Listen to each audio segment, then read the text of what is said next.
Oh. At that time, people were running away. Yeah. No, because I only printed the entire. The whole packet. Because all you saw on the TV was body bags. Blair, did you make your announcement? Are we live? You are live. Good morning, everybody. We're going to, it being 9:01, we're going to call the Human Services Committee for Wednesday, September 15th to order. If we could call the roll, please. Lewis. Allen. Bates. Here. Davis. Davis here. All right. Iqbal. Kenyon. Here, in-house. Pirog. Joe off. Shepro. Sturgis. Yes, You have a quorum. thank you. As we see people come in on screen, we can go ahead and add them. So. Approval of the minutes of August 11th, Mr. Kenyon. And then moves. Bates. Davis second. 8 seconds. Any conversation? Allen. Bates. Yes. Davis. Davis, yes. Iqbal. Kenyon. Yes. Lewis. Sturgis. Motion carries. Thank you. Public comment. I see nobody in the audience. Anybody online? Perfect. Monthly financial reports are attached. Does anybody have any questions? Mavis, any questions on that? Not at the moment. Mark? Nope. Michael? No. Okay.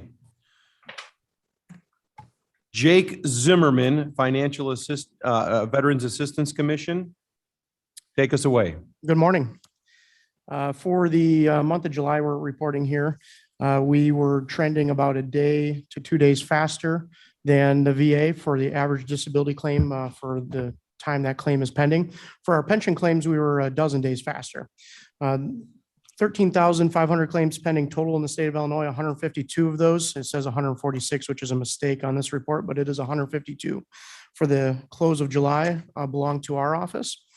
We filed 21 claims for disability compensation in the month of July, 3 pension applications, 3 dependency indemnity compensation claims, 2 applications for healthcare, and 5 appeals. 167 forms completed total, with 205, almost $206,000 in new benefits awarded to our veterans in the month of July. And that completes my report. I'd be happy to take any questions. Any questions for Jake, Mavis? Not at the moment. Mark? What took you so long, Jake? Oh, are you online now?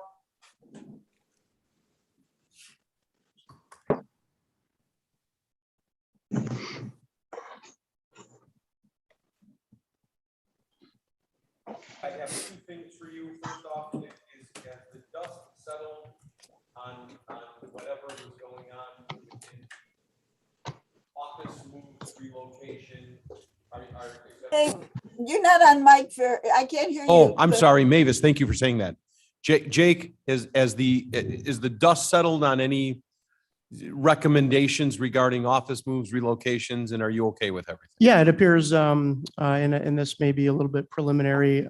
Chris Allen might be the better person to talk to, but it looks like right now that my office, my actual office, will be transferred over to be the sheriff's deputy reception area. Okay, And then we will take over the sheriff's commission, the mayor commission's office, and they'll be moving to the yellow house. So we'll still remain in the same general area, to my knowledge, and we'll be very accessible to our. can I dumb that down and say you're moving across the hall? That's exactly, well, Perfect. one office across the hall. Perfect. Thank you so much. Thanks for helping him.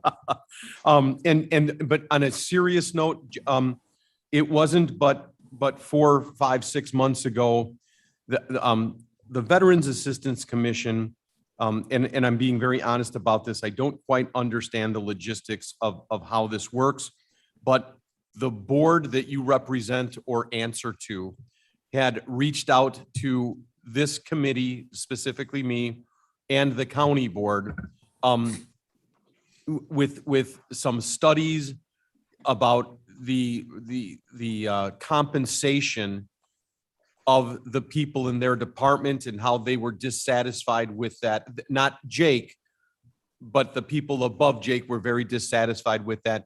We are knee deep into the budget process now. Jake, I might recommend that this is exactly the time where we need to be advocating on your behalf for that. And when I say advocate, what I'm truly saying is I don't understand how this all layers and works out and the funding sources and the hierarchy. And if you would like to set a meeting with maybe me and Mr. Kenyon and Ms. Labrillo and begin some, and again, maybe Jamie and Mike get it 100%. Maybe I just don't. But this would probably be a good time to bring that together and begin looking at that, because if there are adjustments to be made, now would be the time to do that. Am I fair with that statement? I think so. And to everybody listening online, Jake Zimmerman has been nothing but a gentleman about this whole entire situation and process. I know it makes him uncomfortable to talk about it. This was brought from somebody above his head. And Jake, thank you for your candor and being receptive to this. And we don't want this to be uncomfortable. This is just conversation. So let's have it in earnest and understand. Is that fair? Fair enough. Thank you, my friend. Thank you. Okay, Human Resources, Jamie Labrillo.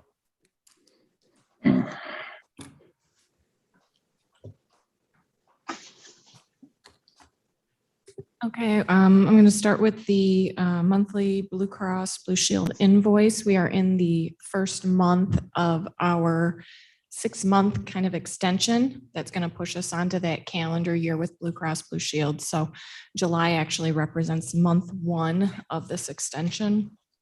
That's a pretty standard. Next is the MERP graph. We're holding steady, usually between 50 and 60 participants on that. So we're right about where we normally are. Next, we have the Assured Partners report. You want to go down just one more page and go one more to the current tracker. So this was last year. We kind of talked about that last time. We ended up pretty well flat, $21,000 in the green. So that was good. And if you want to go down one more, then we have this, like I said, we're in the first month here. So it was a high month, which isn't unusual for the first month, but expecting to be on track as that fills out the year. Jamie, I'm sorry, just to be clear, when I look at the payment for this month at 1.5, that strikes me as being a few $100,000 high. It is. Are you confirming that? Yes, it is on the high side. I mean, it's not out of range of what happens Agreed. in our fluctuations, but it is on the high side. But being that it's the first month, we probably haven't hit stop loss on anyone. So that's not unusual for that month to be a little high. If I could ask you, don't go to any great length on this, but if it's easy to do, could we ask comparative to other Julys, how are we doing? Or is this just a post-COVID anomaly because people are getting to the doctor's office, or what? It's hard to compare to last year because of COVID. So if you Don't do look at it. July, Thank you. it was teeny tiny. So I think that was just a COVID anomaly. Okay, thank you. Don't take any action on that. Okay. Next report, applicants and staff changes. So we do have a nice large applicant pool, which is good. It's been hard to get good applicants. COVID has affected the job market greatly. So it's good to see a lot of numbers here with applicants. So that's an improvement this month. Jamie, later in the reports, under new business, we're going to speak about that personnel hiring and how we have tried to expedite that. Does this report that you have on screen now give us any glimpse as to how many positions are being turned over within the county on a monthly basis? Just so the commissioners understand, this is voluminous. And the amount of people we interview and being able to offer a job and wait 60 days before it can be filled, that's the problem that we're trying to solve. The job market is extremely competitive right now for qualified people. So there just aren't enough applicants, aren't enough qualified people to fill the positions we have. This is a problem that every department is talking about. And when we have a 60-day delay to filling those positions added to the difficulty that we're having finding good qualified candidates for our positions, what's happening is sometimes we're finding them and then losing them because in that time period or in that waiting period, they find something else and they move on. So it definitely does add to an already difficult situation for our department heads to have to wait 60 days and go through the resolution process for a replacement hire. So we do have a resolution here at the very end of the meeting where we're going to talk about that. Okay, but just for the commissioners that are online, if you see it on screen, that's 208 applicants for August alone. I mean, this is not we're not talking about 5 or 10 people. It's 208 applicants that we're vetting and trying to move with. So thank you, Jamie. Mr. Kenyon?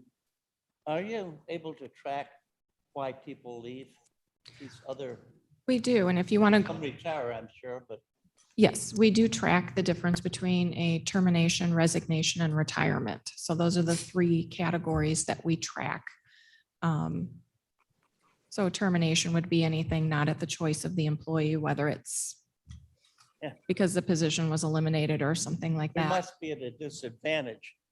Because if you walk into 3 places to look for a job, and somebody said, well, I'll give you one tomorrow morning. And Kane County says, yeah, come back and see us in 2 months. Yeah, We're in a really, they also terrible can't position. guarantee that they'll get board approval. So that's another thing. You can't really offer them the job. You offer it contingent on board approval. So they know there's a well, they contingency could- as they well. could come and work. Then. No, you can't start them because you can't Not until they're financially obligate Correct. the county without Actually, that. I want to say this. Actually, it's not a bad thing because hiring can get out of control. And if you can kind of control it, it works better for our budget, especially if you're working with bean counters. We're Ag- only again, Mike, looking and- at replacement hires, this so is we're only just- looking at existing know. positions. This is just, if we lost a person and we need to refill them, we need to be way more agile on that. Well, I agree. And and I don't want this to be misconstrued in any way, shape, or form. We are talking about the replacement of somebody that has left for retirement, for termination, or voluntarily left to take another job someplace. We need that position filled. And if the director and Madam Chair believe that position needs to be filled, we just have to be better and more expeditious at doing it. Mr. Chair, List, Hang on one second, Mabel. new, This list is having it in our report, is it new? not new. We get this every month. I guess it's time to pay attention. Mavis? yeah, I want to say that I think this is a very good idea to not wait, to not make us wait like this. Thank you. I don't know what you call it, but I think it's a good idea. Appreciate the Shepro support of question. Shepro? Thank you, Mr. Chairman. I guess 2 questions. One is, has the board ever turned down a request to waive the hiring freeze and go ahead with the replacement? Jamie? I think the answer to that is no. I also believe the answer to that is no. I haven't researched it, but I'm not aware of that And- ever happening. And I guess the follow-up to that is the need to seek board approval, is that essentially the obstacle to the ability to make a relatively immediate and timely offer to someone? Jamie, go ahead. Yes, it is. That is the obstacle is that you have to wait through your committee. So it takes somewhere between 30 and 60 days to get that approval. It seems to me, Mr. Chairman, that the real culprit here is the hiring freeze, which is essentially meaningless. And I would suggest that rather than affirmatively, give more power to somebody that's not necessary, repealing the hiring freeze would be the right answer. And then the department heads can and, or the committee chair can act as the county code otherwise provides. And I Ken, think let's that would hold solve that the problem. until item Yeah. 9, new business, item Yeah. D. And we'll come back to that. Consider it held. Thank you. Mr. Chairman, this is Alan. Well, good morning, Deb. Good morning, late but here. I just wanted to make a differentiation between what we're talking about here, which is rehiring a position that already exists. And we're talking about hiring the position that's already included in headcount and already included in budget.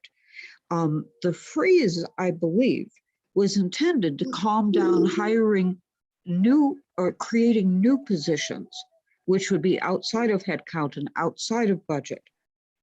Just tossing that in from my memory. Deb, I'm in agreement with you, but again, I'm going to ask to hold that to 9, number D.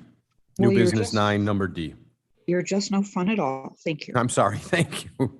Jamie, please go ahead. Do you want to scroll down to the next report?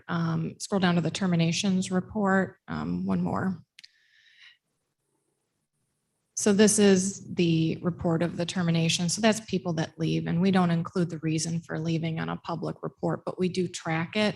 And I could give it to you de-identified if you're interested in that information at any point. If I could ask this question, maybe Mike or Mark or Ken, Deb, is there a reason why we have to see the name on this? I would rather this be de-identified with a reason for the termination than know exactly who was here.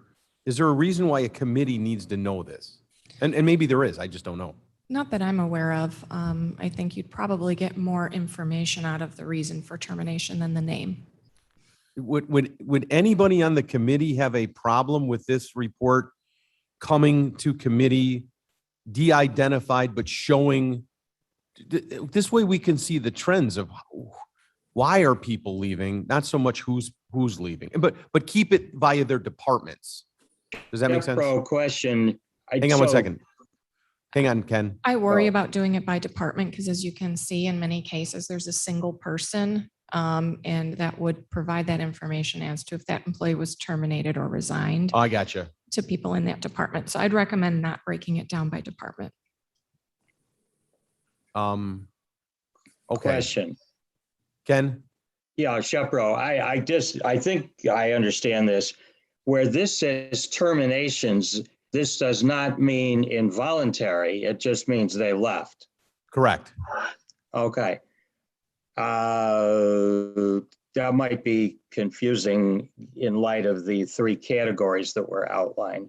Maybe we could find another term for it. I don't know. But I would agree with the chairman's suggestion.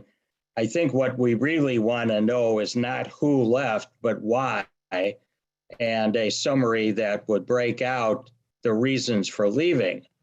I think would actually be more useful than have seen that John Doe left, but it doesn't say why.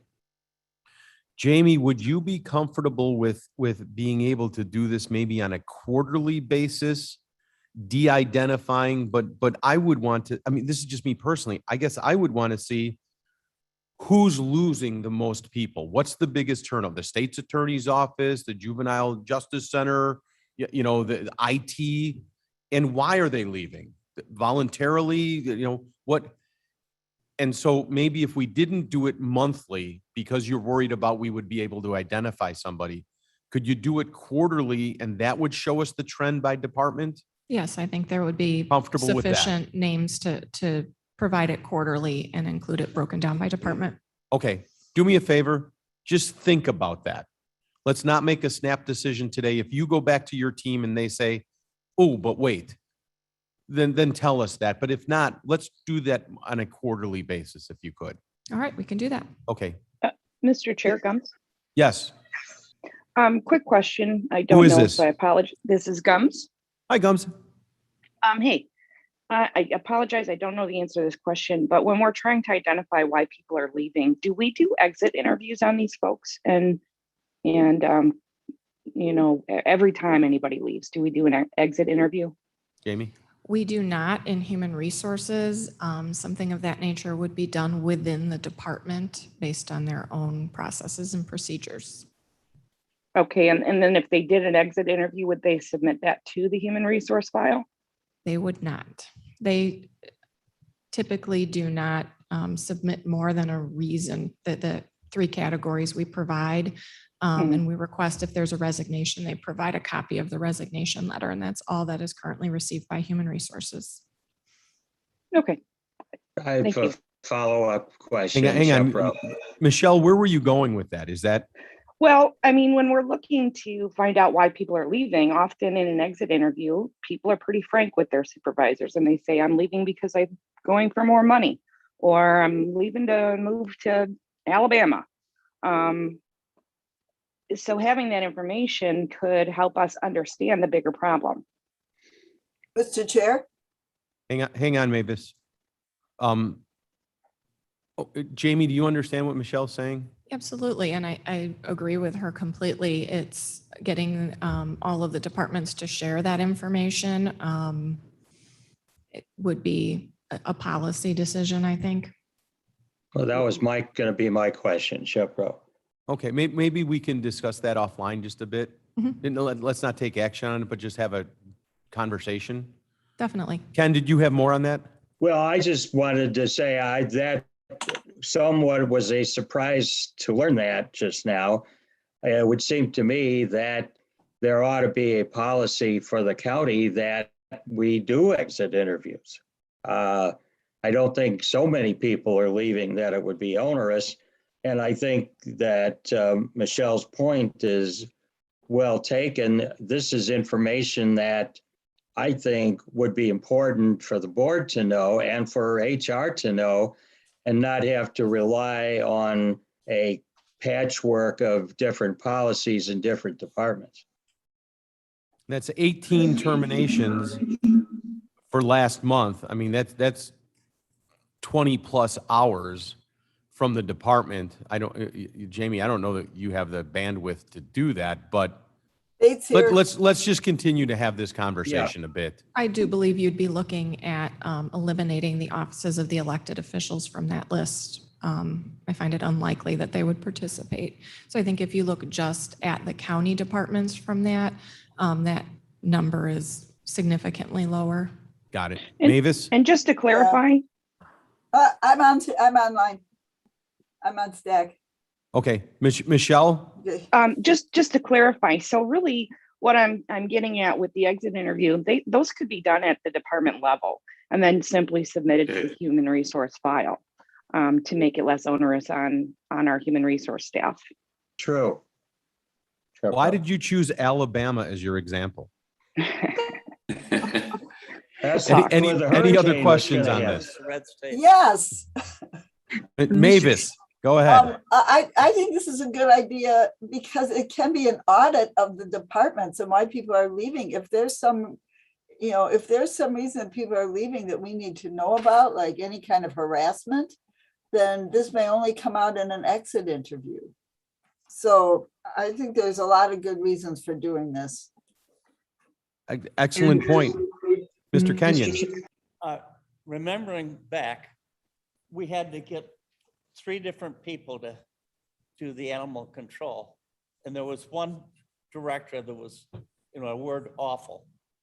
And people couldn't work for her. She picked on people and you could track where there's a problem. Exactly, yes. If you see how many people, and I've had people call me about it, and finally she left. And now like I said, it took us 3 people to get the right person to head that. Interesting. Some Well, people can't handle authority. understood. Let's continue. Deb, did you have a question? It did, and a suggestion. When you have total terminations, you could break it down into resigned 4, retired 2, and terminated the rest. It would be helpful. For instance, there's anecdotal information coming out of IT, for instance, that they lose people because they're not able to pay enough.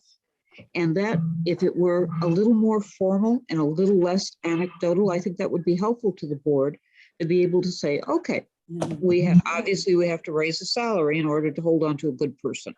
The state's attorney has been saying that she's concerned about being a revolving door. We solved that problem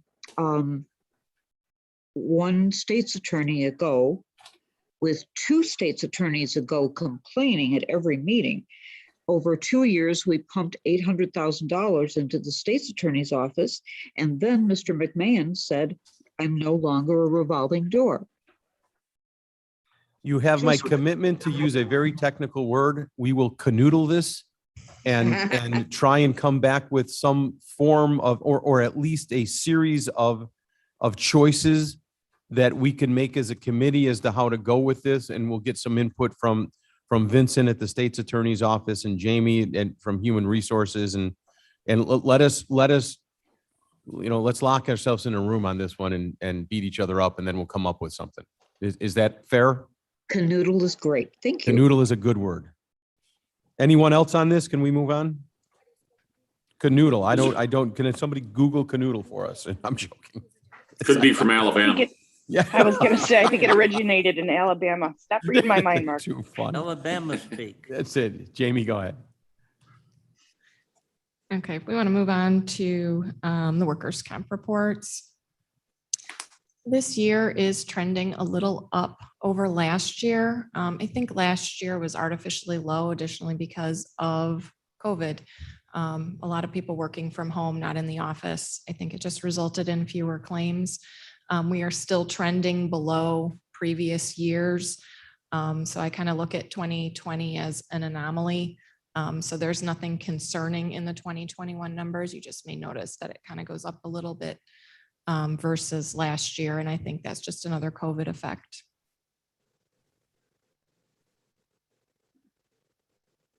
Are there any questions on those reports? All in Mr. all, we can- Chairman, Go ahead. Who is this? Shepro, I can. I think that given that this is a broadcast, I will not tell you what the definition of canoodle is, but I recommend that you look it up in the Urban Dictionary, and perhaps we may choose to use a different term. Thank you. Thank you for that correction, sir. Is Yes. it spelled with a C or a K? Let's move on. Thank you. Kanoodle. Let's move on. Thank you. Jamie, I did have an item here for under Department of Human Resources, item D. I have an arrow that says health report analysis. Yes, that's the last thing. I just wanted to inform the committee that we are conducting an analysis of the health department's staff. And this is to address a lot of the same things we're doing in the business analysis, but it's a little more time sensitive right now as we look towards replacing that director position on a permanent with a permanent candidate. So we are using a consultant, Patricia Farah, and we're going to be moving forward with that. And when that consultant prepares her report, that's going to come back to the Human Services Committee to review. We expect that probably to be in December. She has started her review and looking at job descriptions and things, and we'll be moving that forward. It's not going to reach the level of needing a resolution in expenses or anything like that. So we just wanted to make everyone aware that when this is complete, that the report will come back to Human Services. Perfect. Thank you so very much. All right, compliance. I'm so sorry. Anybody with any questions for Jamie on any of those items? Hearing none. Jamie, compliance on the sexual harassment training report? I did pull those numbers again this morning. We have been following up with the departments to try to get to full compliance on this. Just as a reminder, the state law does require that absolutely every single employee must receive annual sexual harassment training, or we will be out of compliance and subject to fines and fees from the state. So this absolutely has to cover every employee. So I've been working on contacting the departments and sending them lists that include the names of the employees who have not completed their training. As of this morning, we have 83.1% of employees have completed the training. That's 976 out of 1,175 employees. We do. And what is the recommendation to contact those remaining people? Right now, I'm in the process of sending their names to the department heads and leaving it on the department heads to follow up with the individuals. We do have a number of departments that do have 100%. The auditor's office, drug court within court services, water resources, environmental management, finance, human resources, IT, CANECOM, and the Veterans Administration have all fully complied. The remaining departments we are still working on. And just for information, the multiple departments have only one person left, and it's a fairly new person. That would be animal control and KDOT. So they're almost at 100%. They just have a new staff person who has not completed it yet. So we're making good progress. Perfect. Congratulations and Shepro. thank you to them. Those departments that are at 100%, it's so appreciated. Ken? I just wondered what the percentage of compliance was from the county board. We didn't run that. Did we? Well, we did run, I mean, the report includes everyone. We're still working on getting 100% compliance from the county board. Thank you. It's I'm one me, of Ken. It's me, Ken, and I promise to get it done. No, it's me too, so. No, it's me too. That would be me for, so sorry. I All did right. it. I don't know what you guys are talking about. Yay, All right. Michelle. We're on item 8, old business update on the ethics ordinance review. I believe Vincent's going to come to the lectern and speak. Good morning, Vincent Coyle from the State Attorney's Office. So the last time we met regarding the ethics ordinance, we were going to try to do this kind of piecemeal and attack certain items one at a time. And one of the items that we added was the lobbying portion of that. I did have a chance to speak with Mr. Mo Iqbal regarding that and doing a review or update on the lobbying portion of that.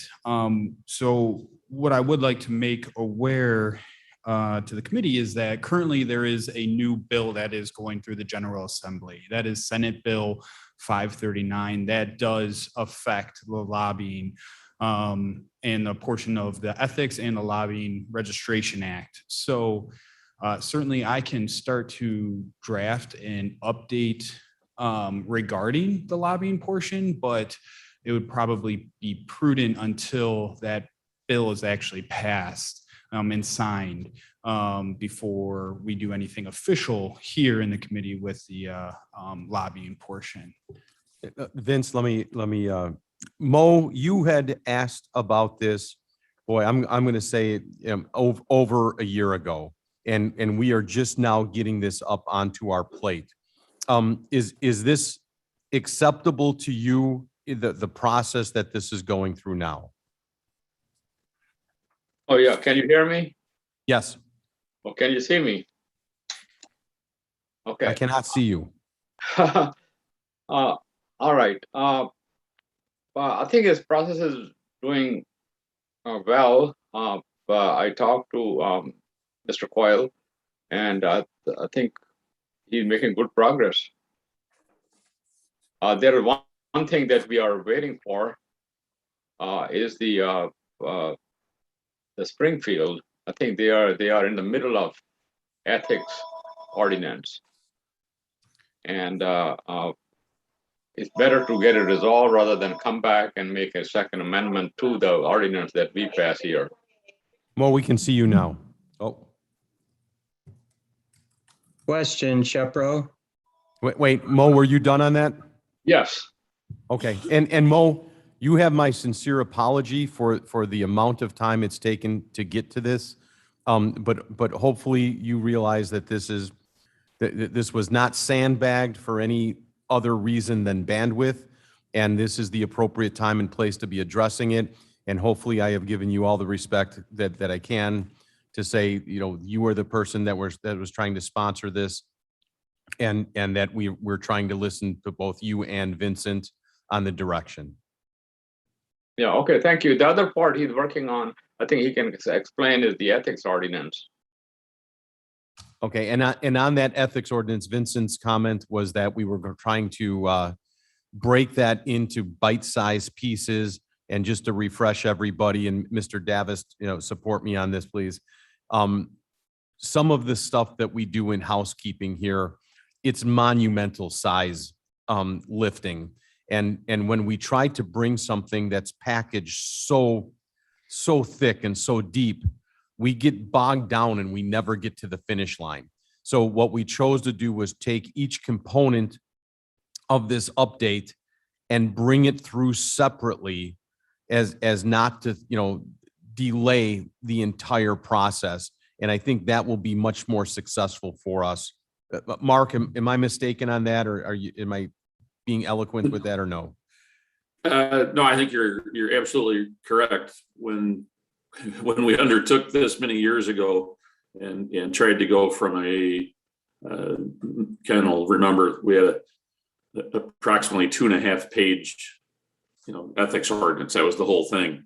And to try to move from that into essentially what we have now, you had to break it up. You had to start with small bits and pieces that you could find agreement on, so that each day when the committee met, they felt like there was, the work was in progress, as opposed to staring at a blank, canvas, wondering where and how to start. So my experience has been that, yes, this is absolutely the way to approach it, is, break it down, fix the things that you can easily first, and then keep plodding along. Vincent, I know that sounds like a broken wheel, but I don't want anybody online or that's hearing this for the first time to look sideways at it and say, why would you do it that way? We're being very deliberate in doing it that way so that we could continue forward progress, rather than spend a year on this, get to the finish line and say, it was too big for us to comprehend. So. Mr. Chairman, Shepro. Shepro, yes. Couple of thoughts. One is, as I understand it, the governor has vetoed the ethics bill for the purpose of returning it to make what I understand are agreed upon changes. So I think it does make sense, because, as has been noted, what we are able to do is dependent, at least in part, I believe, on what the legislature makes the law for the state.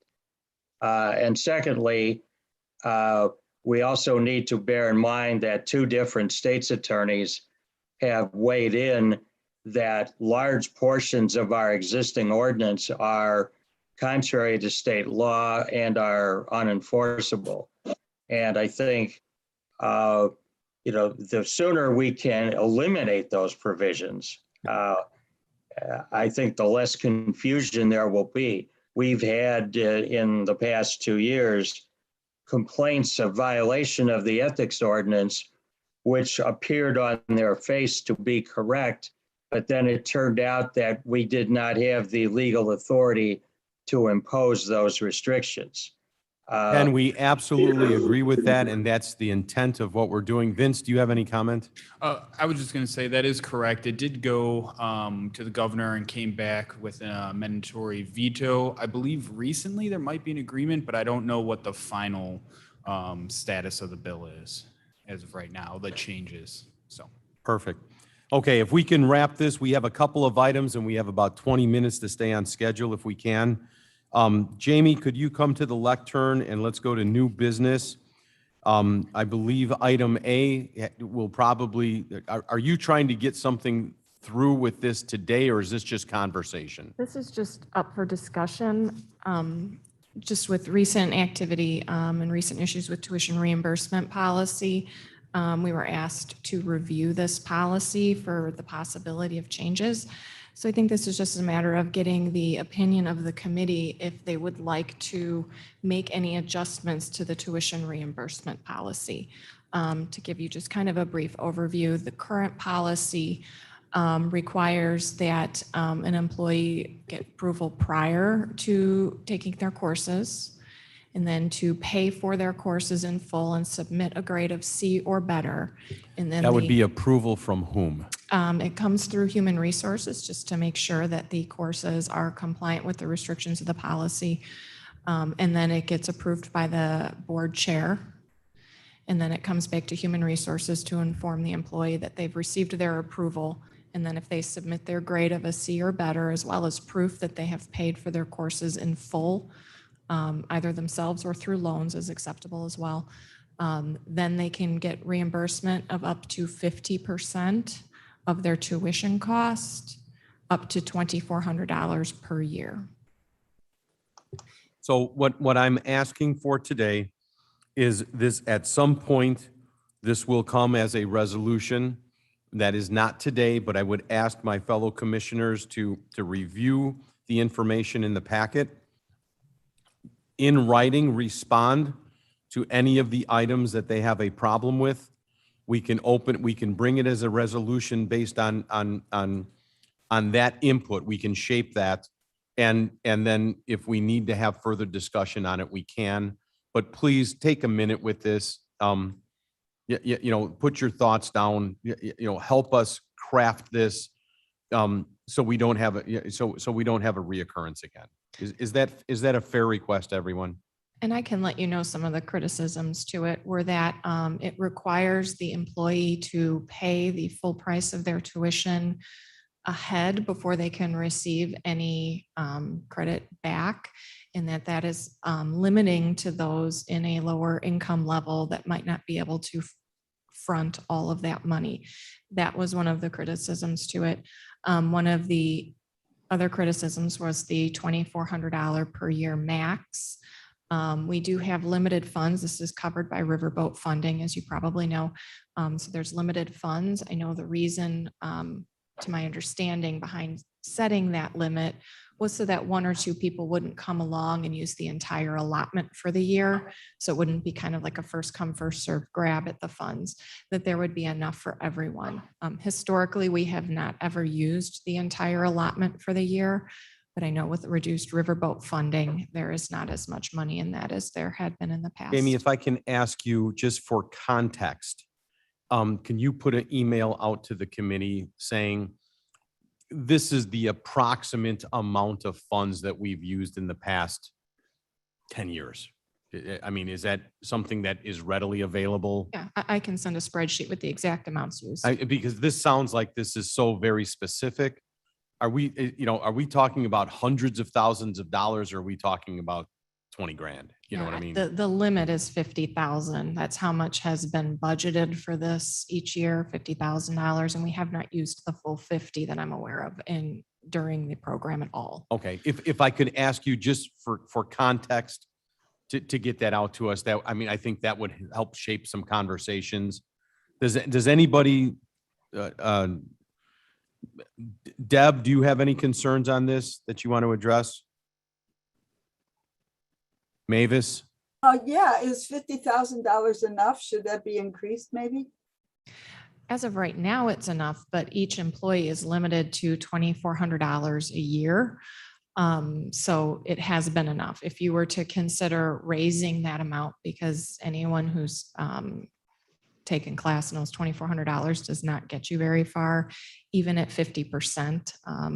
Full-time students will easily have $10,000 a year in tuition payments. So $2,400 does not cover 50% of their tuition. So let me expand on my request and Mavis, thank you for bringing that up.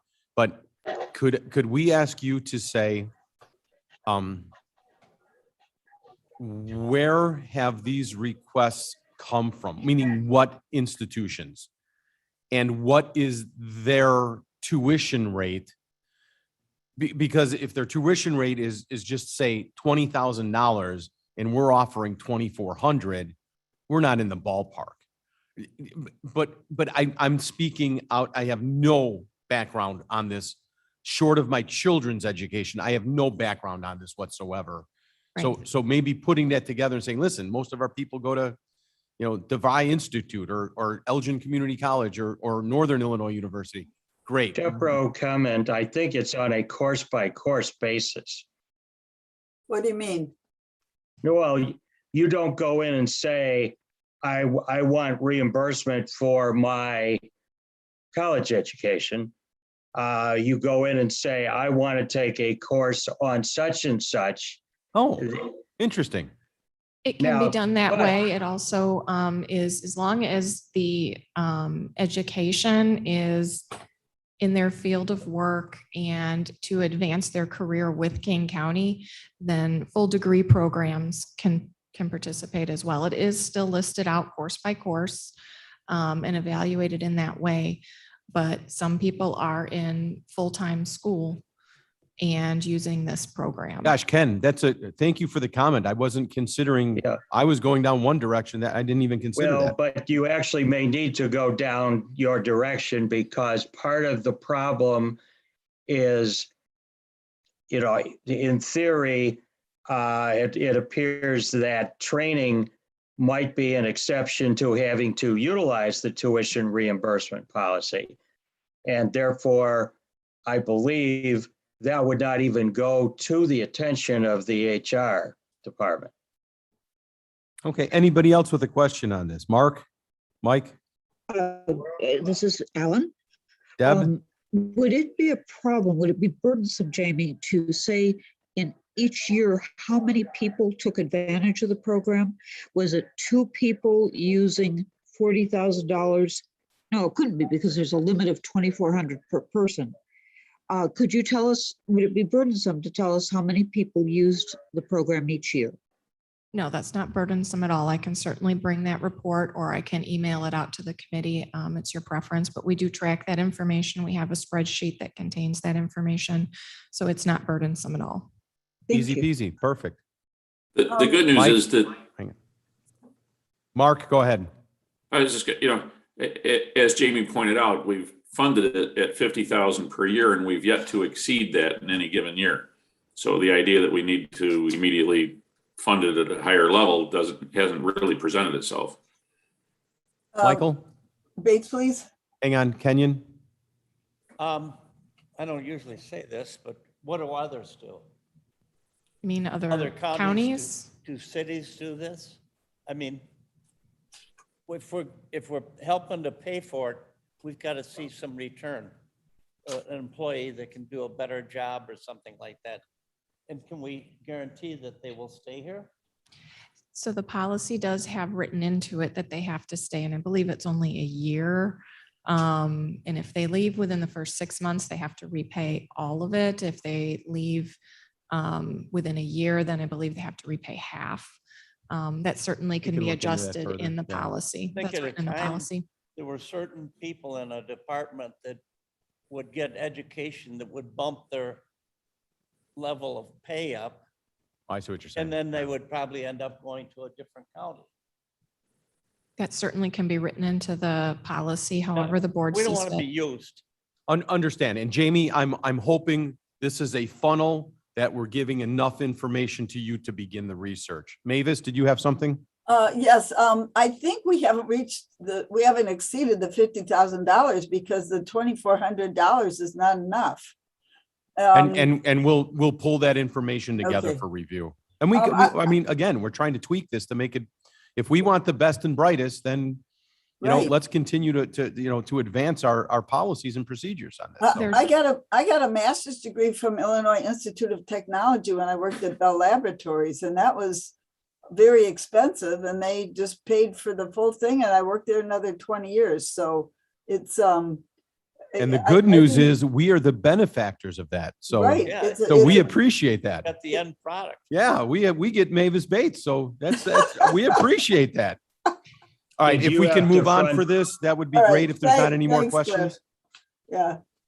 Jamie, thank you so much. Let's go on to resolution item B.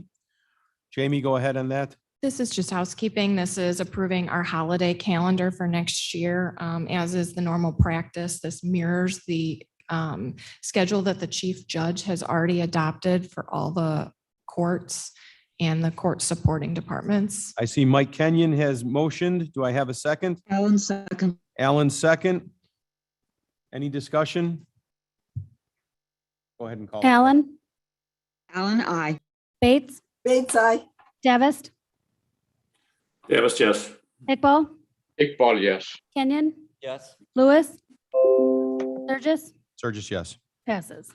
Item C, resolution approving the Kane County per diem rates for calendar year 2022. Jamie, why don't you just give us a little background of that before we, Again, this is just another housekeeping every year. The auditor does the necessary research to determine what those rates should be based on national trends and sends a memo to Human Resources, who then puts this resolution together to establish the rates for the next year. If you scroll down, I have attached the auditor's memo, and these rates match the auditor's recommendations for 2022. Mr. Kenyon motions. That looks pretty generous. Wait, let The Mike, money is- point of order. Let's go, let's get a motion in a second and open it for discussion. Jamie was just giving us the, so Mike has motion. Do we have a second? Alan, Have a second. second. Alan second. Sorry, Mark. That's Any all right. discussion on this, Mr. Kenyon? I would like to know here again, what do others do? I think it's very generous. This is Alan. Deb? I can help with this. I think Jamie will second it. This is coming right out of IRS. Yes, this is pre-established. Maximum what Yep, they'll that's allow. correct. Yes. Is that, Auditor- so Jamie, with the comment that I'm hearing is this the maximum amount allowable by the IRS? And is that the way that the auditor has put this through? She's actually here and can Ooh, probably answer we that have an question for auditor you. representative. Woo. Good morning. Kristen Jenkins from the Auditor's Office. Kristen, This thanks. is not the maximum allowable amount. It's actually, I think, if you look at Cook County, it's like $79 a day. So we match the DuPage County rates. It's the closest county to us that's published. Good to know. If we're okay with this, let's go. Any more conversation? I'd like to call the vote. Allen, Alan, Bates, Bates, aye. Davis, Davis, yes. Iqbal, Iqbal, yes. Kenyon, Yes. Lewis, Sturgis. Surges, yes. And just a reminder for everybody, while these are birthed here, the next progression would be to finance. And if there's any questions there, we'll pick them up on that, if that's fair.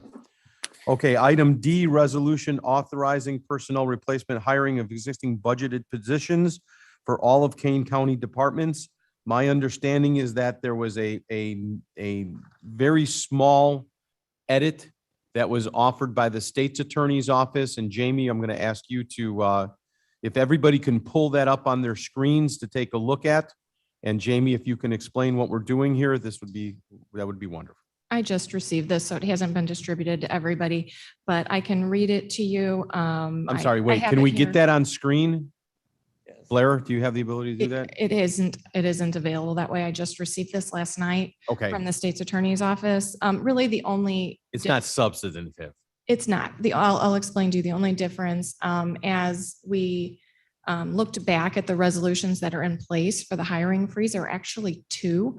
The original resolution was July 17th, 2017. And then on December 8th, 2020, they did a resolution to reaffirm it. So I was not sure if what we wanted to do was edit the original or edit the 2020 version. So I asked the state's attorney for their opinion on that. And she was just able to give me that. And she indicated we will only want to amend resolution number 20-473. That would be the newer one. We do not need to amend the original. So the changes as it's written indicate to amend them both. So if you look in that first resolution paragraph, it says both resolutions are amended. So we're just making the changes to amend that down to just amending resolution 2473. So it's just procedural. Those are the only edits. It doesn't change the meaning of it at all. Vincent, you may or may not know this, and I'm sorry to put you on the spot. What does it mean when somebody voted to reaffirm a resolution? Is that an update? Is that a, So I wasn't around when that occurred, but my understanding is that there was a hiring freeze, and then in December of 2020, that hiring freeze probably went up in front of the board again as a discussion, and that was reaffirmed. So I believe the way that the office is looking at it is currently it's the 2020 version of that hiring freeze that needs to be, if the board wants, changed. So that's why that edit was done, and it's not substantive, so however. perfect, thank you. And again, the intent of this is what we had discussed earlier in the meeting, just trying to find a way to make the hiring of an individual that left and the position needs to be refilled. It's already budgeted. And we're trying to sidestep the board with the approval of the department head, human resources, and Madam Chair. Am I mistaken on that in any way, shape, or form? It's nothing more than that. That's exactly correct. Use Yes. different words. Question to comment. Sidestep doesn't sound good. Shepro, Hang on, Ken. Mike, but in essence, we're trying to expedite this because we're losing too many people. So, and I apologize if sidestep is the wrong term on that. Let me make sure I'm explaining. We are trying to expedite this because we are just losing too many candidates because we take too long. Correct. And this is only for replacement hiring of existing staff within the current approved budget. So it does not require a budget adjustment. Perfect. Ken, I'm so sorry. that's all right. Two things. One is that generally when you amend an existing ordinance, lawyers in an abundance of caution usually say you're restating or reaffirming the original ordinance, just in case somebody would otherwise argue that you've somehow repealed the earlier ordinance. But more importantly, my comments earlier, I believe, are fully addressed by this resolution, which in fact does amend the hiring freeze to, I believe, go along with Mrs. Allen's comments about the original intent of the ordinance and the policy. And this, I think, now clarifies that and makes it clear that is not intended to apply to replacement of existing budgeted positions. So I think the changes that were made are excellent, and I think this will then solve the problem of delay. I'm not And sure by I followed you. sidestepping, our chairman meant Hang on a acting second, Mark. expeditiously. I'm not sure I followed Ken 100% on that. I'm Are you saying that the concerns that I expressed earlier about maybe we should just be repealing the hiring freeze, effectively, this modifies it to the extent that I was talking about. So Perfect. Thank you. This is perfect. Mark? No, I think Ken is absolutely right. And I was just saying that I'm sure that by sidestepping, you meant that we're acting expeditiously. Perfect. And not canoodling. Thank you. Exactly. No Thank wild you monkey again. behavior. Any other comments on this? Alan, briefly, Deb? look at the last paragraph. Now therefore be it further resolved. In the last sentence, it says must be approved by either the county board chair or the chair of the standing committee. Do we mean that to say and? We're not seeking to require both. It was supposed to be an either or. If the chair were unavailable, then the chair of the standing committee could make that approval. So it's supposed to be either or. So if you look at the form on the very back page, the approval by says county board chair or board committee chair. Okay, thank you. Anyone else on this? If not, please call the roll. Can we? I'm sorry. We wanted to do this as amended if possible, versus the one that was in the packet with the Oh, amendments. I'm so that I sorry. You're listed. correct. You're correct. Mr. Kenyon motions for the amendment. Alan, Alan seconds. Please call the vote on the amendment. Question, is the amendment of the what's up on the screen? No, would you like me to read the specific changes? I think that would be good for purposes of the record. Okay. In the second paragraph, whereas on December 8th, 2020, King County adopted Resolution 20-473, reaffirming Resolution 17-202 and continuing the hiring moratorium. And we want to add the statement with the exception of grant-funded positions and positions specifically approved by the county board. And then the other change is in the first resolution paragraph. Now therefore be it resolved by the King County Board that Resolution 20-473 is hereby amended such that county departments are hereby authorized to fill existing budgeted positions that can be fully funded within that department's existing approved budget without obtaining additional specific approval from the county board for each existing position. Those are the only two edits. So then deleting the good. reference to resolution 17-202. Correct. Perfect. Thank you. Anyone else? Please call the roll. Allen. Vote. Allen, I. Bates, Bates, aye. Davis, Davis, yes. Iqbal, Iqbal, yes. Kenyon, Yes. Sturgis, Surges, yes. passes. I thank everyone for their support on this. Again, we birth it here. It goes upstream to another committee. If there's something that somebody catches that needs to be updated, or we didn't quite get this, we'll catch it at the next level. But I appreciate the intent here and the support for all our department heads who are trying to do the very best they can in a very challenging job market. So thank you. You have a motion to place reports on file. So Davis moved. moves. Bates moves. Davis moved, Bates second. Any questions or comments? Go ahead and call. Allen, Allen, I. Bates, Yeah, aye. Davis, Davis, yes. Iqbal, Iqbal, yes. Kenyon, Yes. Sturgis, Surges, yes. passes. There's no need for executive session. Motion. to Uh, adjourn. Mr. Kenyon motions to adjourn. Davis, second. Davis second. Any comments on that? For anybody Goodbye. online, did you see the cool background that Roger Fonstrat had? Go back. That graphic, Roger's in the room now. It- That graphic was no, it pretty cool, didn't. Roger. That was pretty cool. All right, motion to adjourn.